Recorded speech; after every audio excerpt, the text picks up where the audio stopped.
This might sound kind of crazy, but you can be faster and more accurate at focusing than your camera's autofocus. Don't worry, it's simpler than it sounds. Street photography is fast-paced. It's all about getting in, getting the shot, reacting to stuff happening, and sometimes we miss focus, and that sucks. You know, and it can keep you up at night thinking about that shot that you really liked, but the guy was just out of focus, and it kills you.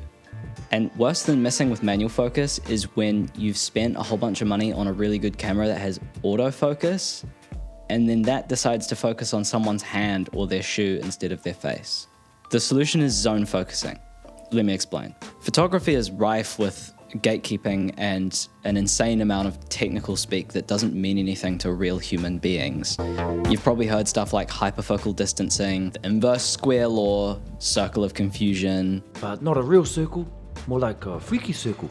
Don't panic, because I'm going to teach you how to do this with plain English. I promise, with a little bit of practice, you will get this. It's very simple and easy, and it all makes sense once all of the information goes into your brain. When we're zone focusing, basically what we're doing is using our ability as human beings to predict the future, like where we will move next, to preset our focus before we need to shoot. So that way, when we see that decisive moment, all we need to do is bring the camera to our eye and fire away without thinking about focus. Stay with me here, because there's a couple of strategies that you need to use when you're zone focusing for it to work effectively and be reliable. I'll be explaining this using a film era lens because the markings are really clear and easy to understand.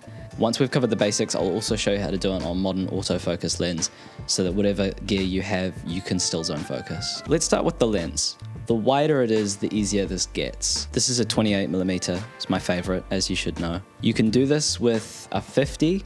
Anything longer than a 50, like an 85 for example, starts to sort of get a bit sketchy. That's okay, because most of the time when we shoot street, we tend to choose wider focal lengths like 50, 35, 28, 24. To understand how this works and how we are able to superhumanly defeat autofocus at its own game, we need to understand depth of field. It can be really confusing when people try to explain depth of field because it gets physicsy very quickly.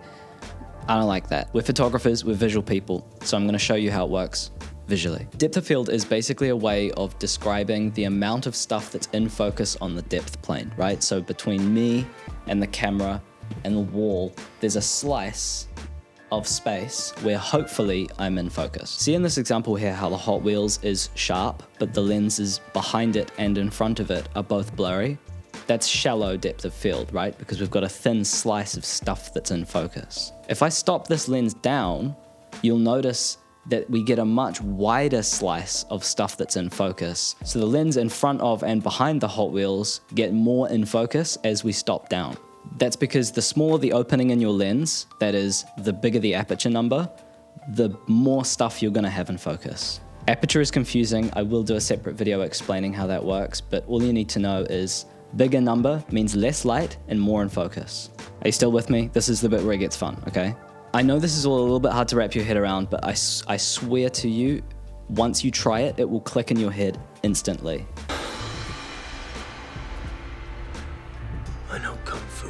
If I'm using my 28mm lens, this will change depending on the focal length, and I nail tack sharp focus on something 3 meters away. If I'm shooting wide open at f2.8, probably just that thing is going to be in focus. However, if I focus on something tack sharp at 3 meters away, but my 28mm lens is set to f8, everything between 1.5 meters in front of me, all the way to infinity, will be in focus. What? Okay, so it won't be tack sharp, but it'll be in focus to the point where you won't notice unless you're pixel peeping. So when we're zone focusing, what we're doing is we're using our knowledge of how depth of field works to create a zone between us and infinity where stuff is in focus and then working within that zone.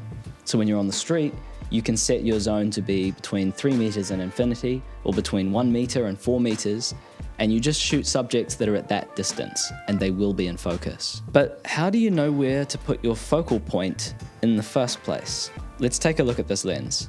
These numbers here that are moving with the focus ring are a distance scale, and these numbers here help you read it. If I set the lens to 3 meters and then I set it to f8, you'll notice that here on the distance marking scale, there are 2 marks for f8 on either side of the focus indicator. If you look up from the far one, we're focused all the way to infinity, and the close one is at 1.5. What this means is that our zone of stuff that's going to be in focus is between 1.5 meters and infinity. To help you understand this a little bit more, if we switch to f4, at the same distance focused, you can see the markings are much closer together, meaning we're going to get a much smaller slice of stuff that's in focus. So now that you know that, you can very, very quickly and easily see exactly how much stuff is going to be in focus and where. So now all you have to do is use that ability to predict the future that we talked about. As you're walking down the street or composing with a subject, wait until people are within that zone and fire away. But what if you don't have this specific lens that has really clear markings? What if you have a more modern lens like this Sigma Art Prime? It does have a distance scale, but the distance scale is kind of useless. You don't need a distance scale at all for this to work. All you need to do is remember where the zone is. There's a calculator I linked in the description where you can put the camera that you're using in, the lens that you're using, and put in a distance and it will tell you what the zone is. And I know that that sounds like a lot of effort, but trust me, after literally 20 minutes of playing around with this, you will have remembered what the zones are. Remember, your lens doesn't need to have an aperture ring or a distance scale. It's still going to be a lens that follows the rules of physics like all lenses do. But I hear you say, if it doesn't have a distance scale, how do I set my focus to 3 meters away? This is gonna sound really dumb. In your house, pick a wall, measure 3 meters away with a measuring tape, and put a little piece of masking tape on the floor, and then every time you walk past, without looking at the floor, try and guess when you're bang on 3 meters away. It sounds really silly to practice this, but after doing it for a little while, I can very, very accurately estimate distances now. Once you've done that, all you need to do when you're out on the street with your autofocus lens is stand 3 meters away from a wall, autofocus on it, and then turn off your autofocus. As long as you're set to the correct aperture and you know that your zone is where you want it to be, you can just switch autofocus off and everything will be in focus at that distance. I know this seems like a crazy amount of effort to put into this, but it's genuinely not. And once it clicks, it's in your brain forever. Even outside of street photography, I use this every day for my professional photography, for my cinematography.